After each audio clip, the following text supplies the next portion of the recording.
What does Pisces need to know for the month of May? The Five of Swords. Okay, that's interesting. That card comes out, but and the reason why it's so interesting is because turned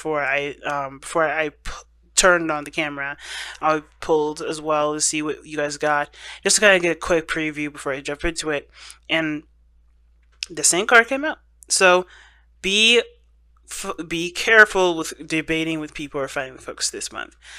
I feel like there may be some things that will be taken out of context. A lot of petty fights, a lot of things that divert from the focus of the whole conversation or objective in whatever comes up. Just be aware that there may be some tension, there may be some things that you're just better off focusing on your own stuff versus getting involved with anyone else's business.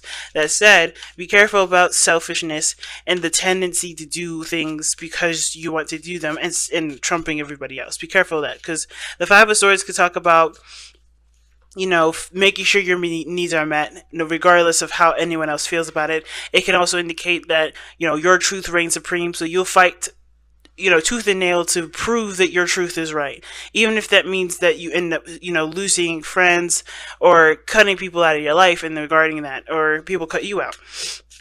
So just make sure that whatever truth you're fighting for is really worth fighting for.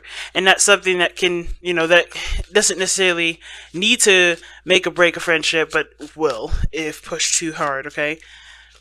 So why do we have the Five of Swords coming up, though?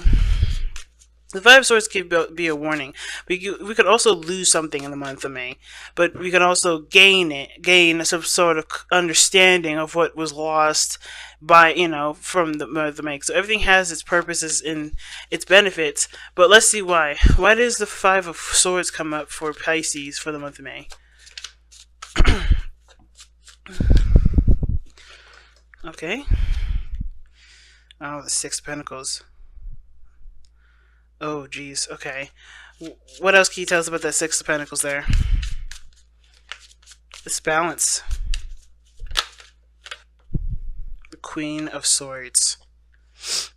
Alright, so you may be dealing with a Libra, Gemini, Aquarius. But this person is like... it's weird. It's like this person kind of gives this vibe that they're always right, and probably when they're not. And I feel like it's to do with some sort of give and take scenario. I think somebody either been taking a lot in the relationship or hasn't been giving enough, and the dynamic is that somebody now has to look out for themselves because the dynamic is off. Somebody's not, putting in enough effort into the relationship or putting enough effort into work. Somebody's slacking in some area, and you have to just kind of focus on your own work. You don't focus on nobody else, because this situation looks like somebody's trying, not necessarily intentionally sabotaging you. With the Queen of Swords could be very ruthless and very brutal, and with the Five of Swords being a ruthless, brutal energy anyway, that combination kind of does worry me. So be very careful. Now, this could also indicate this is you, Pisces. This can indicate that you may be being really aggressive, or you're just kind of, you're cutting out the middleman. You're just going to make sure that you get what you need and just screw everybody else because no one else is considering you. No one's looking out for you. Be careful of that kind of tendency. Just focus on what your needs are without having to, be so aggressive in regards to cutting someone else out or making such a huge scene. But I kind of have a feeling that you already had an argument or some sort of fight with somebody with the Queen of Swords, someone that was, very sharp with their tongue, not very tactful. But the Queen of Swords is usually a Libra, so in regards to that, there could have been some small tact, but how this situation looks like it's going, it was pretty brutal. So it kind of looks like what you may need to know is that there is some sort of argument or some sort of fight that you guys are going to be encountering with somebody, and it's a verbal fight. I don't think it's a physical. And it could be with you, your partner, your friend, your coworkers. It could even be someone close to you. But this person is being super defensive here. The Queen of Swords is usually someone that has a hard time trusting people. And when the Five of Swords comes up, someone that has Five of Swords coming up with the Queen of Swords, they look out for their own interests, and they don't really trust people. So they do things on their own. So you may end up having to try to build trust with somebody that has seriously bad trust issues. Okay, so it may be that too. It doesn't mean that you necessarily have to have a fight. Don't let them string you into a debate or a fight that is completely outside of what the main objective is, though. Like I said before, be careful of that kind of argument. So be careful of that sort of combativeness, because that is not going to help you get anywhere. It's just going to cause more problems, and the situation will ripple into some sort of, to a beautiful chaos. So be careful of that. But I do feel like with the Queen of Swords coming up here, this person that you may be, dealing with, you may have to try, you may want it to try to balance things out, try to make things work, and you probably want to show them that they don't have to kind of undermine you or do something, or make sure that they are considered, they don't have to do ruthless stuff to get what they want. They can work together and achieve that same goal. There may be compromises that may need to come into place, because the Five of Swords can also indicate compromise and cooperation and working together, as well as, the opposite of being ruthless, selfish, and looking out for your own best interest.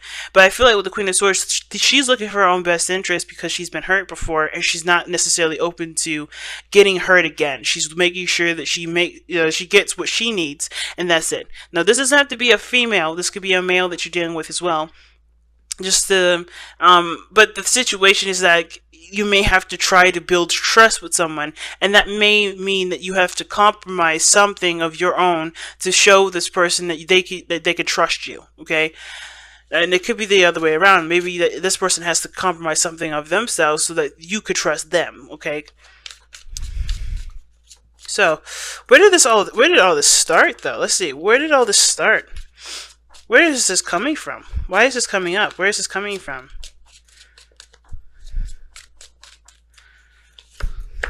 Oh, the Emperor. This coming from the Emperor. Somebody is super stubborn or super controlling in the relationship. That's where it's coming from. Somebody was being super controlling, and they weren't compromising or working with anybody in the relationship. They were just their way of the highway, and that's it. So now it's kind of caused a ripple effect where somebody is not interested in hearing what anyone else has to say. They're getting what they want, and they're not having it. Now, it could have been that someone else was extremely controlling, and now this person is retaliating, or or it could be that the same person that's being stubborn can't get their way anymore, so now they're doing anything everything that they can to make something happen. Okay. Why is the Emperor coming up to explain why all this is coming up? Because of the Six of Cups. Now, something tells me that they lost something that made them happy, because the Six of Cups is usually the past, and it doesn't necessarily mean that you lose something, but the Six of Cups is something that reflects on a time of innocence. So someone became harder because of some sort of instance in the past, or because of something that from a situation that was once nice. I think they've hardened up from a situation that made them happy at one point. Okay. And I feel like this past energy is what's made them so hard to negotiate, hard to work with, hard to deal with. But I think they don't mean to be overbearing. I think they want to make sure that they don't get hurt like that again, which is why this dynamic is so off, and why there may need to be compromises on your part or on their part, depending on who's the one that made this person. Either it could be no one in the relationship to blame at all, but it's just about extending an olive branch sometimes too. How is this impacting the relationship specifically?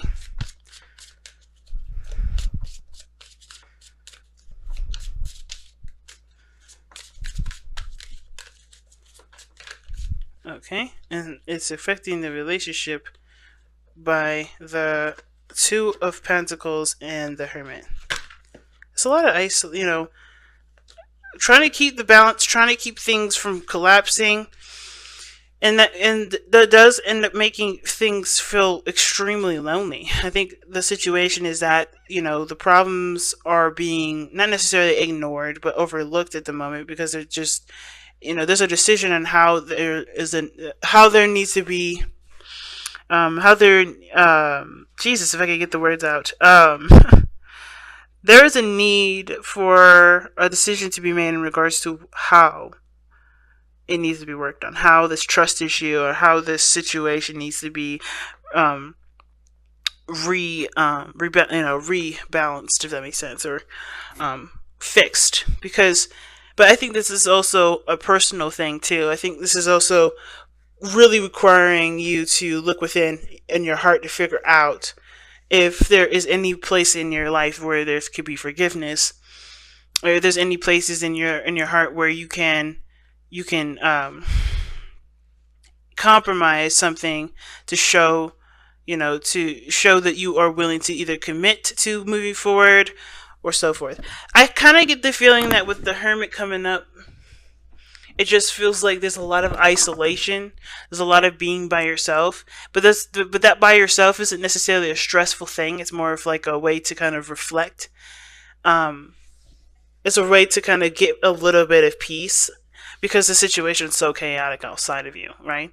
So I kind of feel like there is a decision that has to be made in regards to what path you're going to be committing to, but I think you're looking within yourself to figure out which option is the most valuable. Either going by yourself, being by yourself, or really kind of doing what needs to be done to not sedate the situation, but to solve its problems, okay? Because this is a really big situation. Somebody is very aggressive in this reading. Like, it's so aggressive. And it's almost like this person kind of waits for shit to happen. They don't initiate it right away. They kind of just stand there and wait for the shit to stir, and then they'll be like the first one to say something or something like that. They will respond to what's going on around them, but they're on guard. When I see the King of Swords, I'm like, okay, this person is after people. But the Queen of Swords, she doesn't go after folks. She's ready for a clap back, though. She's ready to clap back, but she'll wait for that clap back. She'll wait for that opportunity to clap back, rather. The Emperor, somebody was going for it. Everything was, in a very direct fashion. Now it's more of a passive, but I'm ready to fight you kind of sort of situation here. That's a lot of aggro. But there's also this, not really aggro, it's really like detached, this, defensiveness. It's very detached and it's very defensive. And I feel like it has to do with whatever the past was that made them happy. This loss of innocence has caused them to be so stiff, so detached, so cold, and not necessarily calculated in the sense of trying to be manipulative and hurtful, but they are looking out for their hearts right now. Because look what's underneath here, the Three of Swords. That is huge, guys. Somebody's really hurt, and it's showing through their actions, guys. So let's take a look at the overall outcome and see what that has to tell us. The Page of Cups. Communicating from the heart and being gentle and compassionate. Like, that's a very important thing, especially when somebody is really having a hard time trusting people, is incapable at the moment for, they're not able to kind of let their guard down a little bit and to see that the situation is, inflamed and going out of control. I kind of get this feeling that this person just need to have a talking to you. Not in the sense of like, hey, you need to calm the hell down. Nor like, hey, I understand that this is what's going on. I understand this is why you feel this way, but here's what my needs are, and here's what I can do to help you with, whatever you feel like you need. I'm willing to make the sacrifices that I need to make. Because the Five of Swords is coming up, you may have to make sacrifices this month. If this is someone that's worth your time and something that you believe is worth worth taking the step to actually plan things out and really work on making a solution, you could do it. And it seems like this person means something to you, because I think you have history with this individual. I think this person at one point was proud, and now that their ego has been sliced, they're cold, they're detached, they're defensive. They don't want to, be humiliated or hurt again. And I feel like, I feel like that what once was love and thriving is now a battlefield and walking on eggshells. And I think somebody just going to have to just be open about what's going on, especially communicating from I statements and how you feel about it is better than start throwing accusations, because you have to be coming from a place of compassion when the Page of Cups comes up. Compassion, love, and you have to communicate your emotions and seek understanding of that person's emotions as well, okay? This is a really scary reading, guys. Be safe this month, okay? Be careful. So let's see what the Messenger Oracle cards have to tell you to kind of get some more advice for the reading for this month.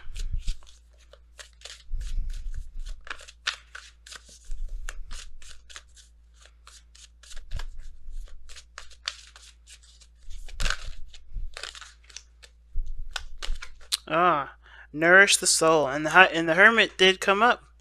Nourish the soul is such a good card to get with this because with Hermit energy, that's talking about giving time and space for yourself to kind of understand and digest the circumstances around you, and as well as prepare yourself for the challenges that come up. The Hermit is only looking at what he's been through and healing the past, so he can take on the Wheel of Fortune that comes in and later on. He is the 9th card in the Major Arcana, after all. And I feel like right now there is you have to see this from within yourself. I feel like some of you guys may be really triggered and maybe even really hurt by this person. But remember, this person is trying to protect themselves. And if this is you being very aggressive, understand that the other person is experiencing your aggression or experiencing your defensiveness. And perhaps it's easier to be more, to consider your emotions and consider why you're in pain and really communicate what's been going on with you and talk about what boundaries need to be put in place so that way you can bring your sword down, versus continuously trying to, wait for something bad to happen, because it doesn't have to happen. Nothing bad has to happen. Nothing, terrible has to happen.